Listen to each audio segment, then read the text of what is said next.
Hey guys, welcome back to my channel. My name's Myra. If you're new, welcome. Don't forget to subscribe so you can be notified every single time that I upload a video. And today I'm going to share how I made chocolate bar cakesicles. And we're jumping right into the video. The first thing you're going to need is going to be cake mix. You can do any flavor that you like. I chose strawberry for mine because I feel like the colors that I have in mind are going to look perfect together. So we're going to just follow all of the instructions that the box has and just make this cake.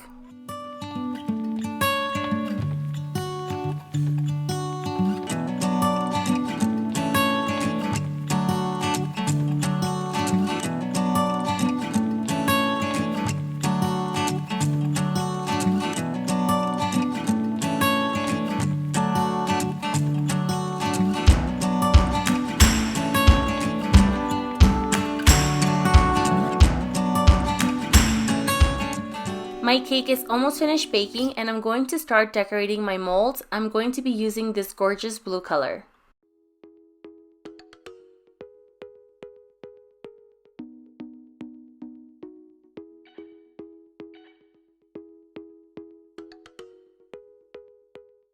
I placed my candy melts in the microwave and I left them in there for about 1 minute and 30 seconds.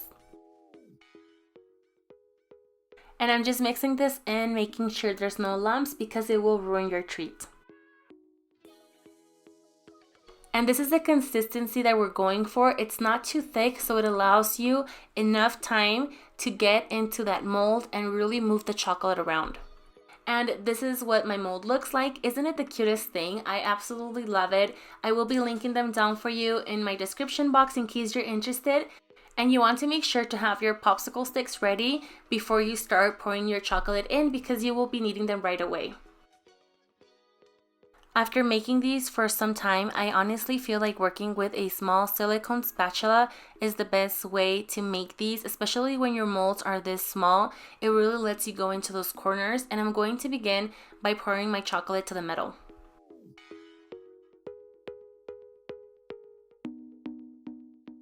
Out of all of the steps, I feel like this one needs your most attention so your chocolate doesn't overflow over the mold, and this way it doesn't look sloppy and it really saves you time from having to take it off when it has hardened. In case you do go over, just get a wet napkin and clean it right off.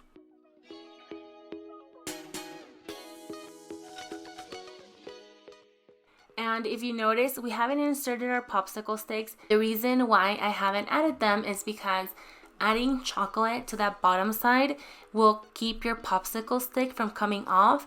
I feel like that is the saddest part out of desserts, when you're trying to eat a cake pop and then you bite it and everything just falls on the ground. I feel like when you make these for little kids and it drops, it is like the saddest little thing ever. My kid always cries when that happens. So I really try to make sure that my sticks are in there firmly so they don't fall. You want to make sure that you can't see any of your mold. If you do see some of it, that means that that is a weak spot. If you can see it from the bottom part, that means that your cake will show and it will kind of take away from your dessert looking as nice as it should. So please just try to make sure to cover it. I know a lot of people say it's a lot of chocolate, but in making these, you have to really make sure you cover everything or else it will break on you, and you don't want to be working so hard on desserts just for them to come out ugly and not the way you want it to. So please take your time when making these.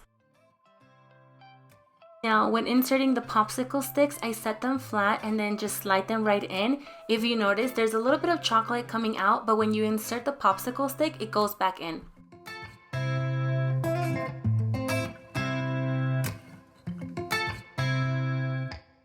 And to secure them a little bit better, I'm going in with more of that chocolate melt and I'm going to completely cover them.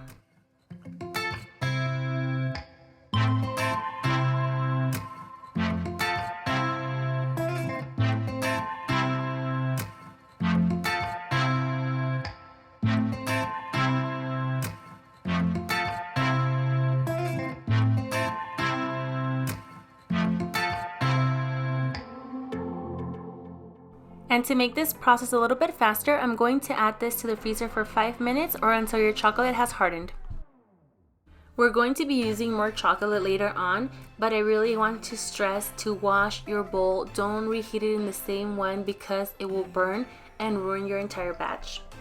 And like I mentioned earlier, we use strawberry cake, so we're going to be using strawberry frosting. We're going to get our hands a little bit dirty, so I'm just going to take some gloves so my hands don't get super sticky.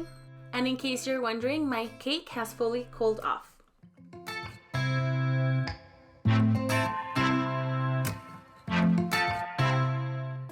And for this step, you want to make sure to remove any hard crumbs, which are usually the ones on the side and the top.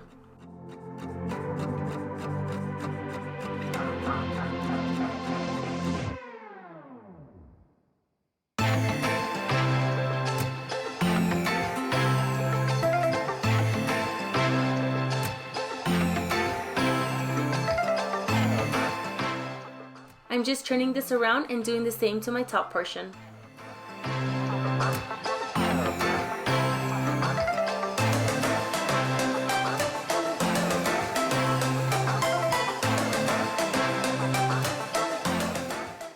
And I'm going into those crumbs that I just placed, and I'm going to try to take off as much of the cake as I can. Believe me, in my family, none of this will go to waste, but I did want to make more Cakesicles, and I only did 2 for the video, but I did end up using the rest. Once you removed all of those hard edges, let's go ahead and get our hands dirty. Get your hands in there and make this into crumbs.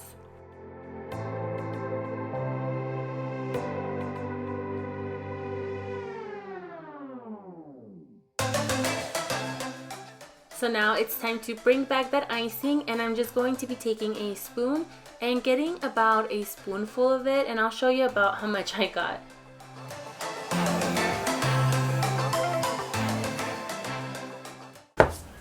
And I'm going to see how much I would need from here, but I'll show you the consistency that I need. You pretty much want to spread this into your cake, just so it could be a little bit more moist and not as dry as it is right now. And once you can do this, it's perfect. So I'm going to just keep spreading it, make sure it's all in the cake.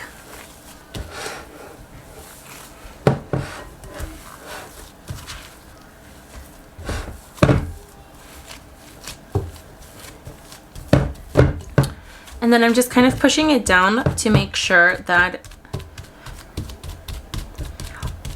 all of this got some icing on it. So this is what they look like now that I've taken them out of the freezer. These were in there for about 5 minutes, and I'm going to start adding my cake. When adding the cake, I like to actually roll it into a circle and then place it right in the center and start spreading it from there.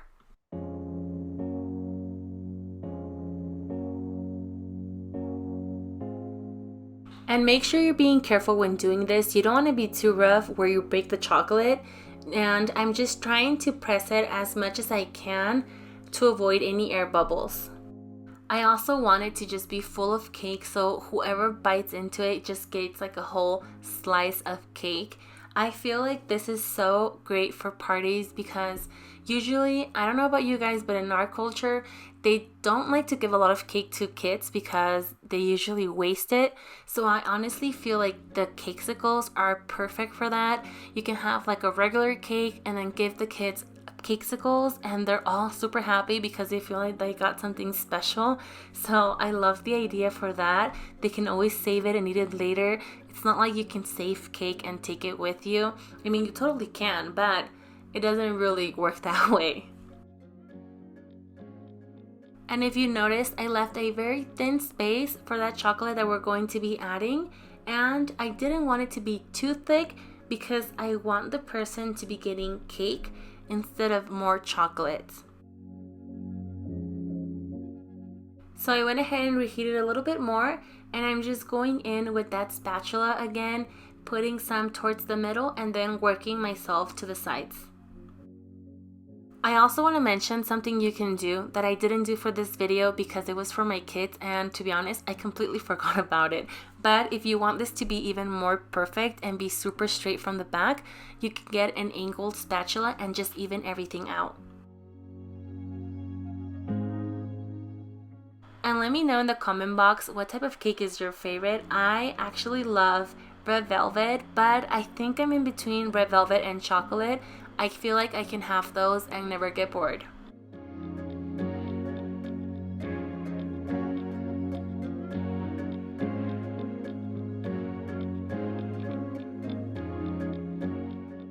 So now that everything is covered, once again, it's time to take these to the freezer for 5 minutes.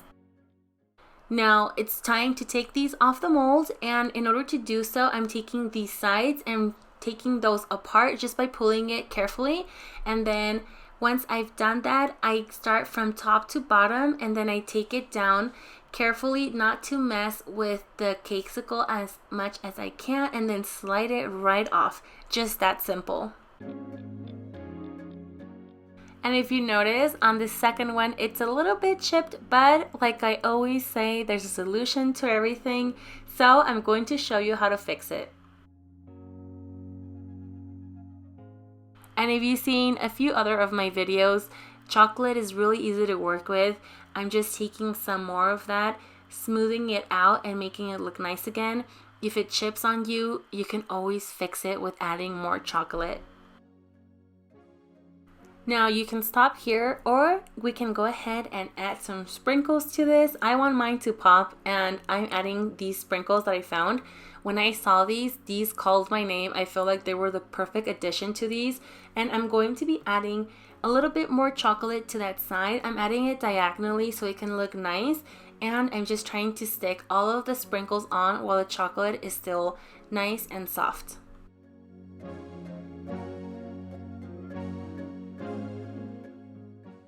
And I know my sprinkles look chunky, but let me tell you that these were the softest sprinkles I have ever eaten. They weren't hard at all. And this is what it looks like once you bite into it. Super soft and delicious. And I love the idea of adding these to Easter baskets, and you can always sell these as well for your small business. These make a great addition to any birthday party. Overall, you can use them for pretty much anything.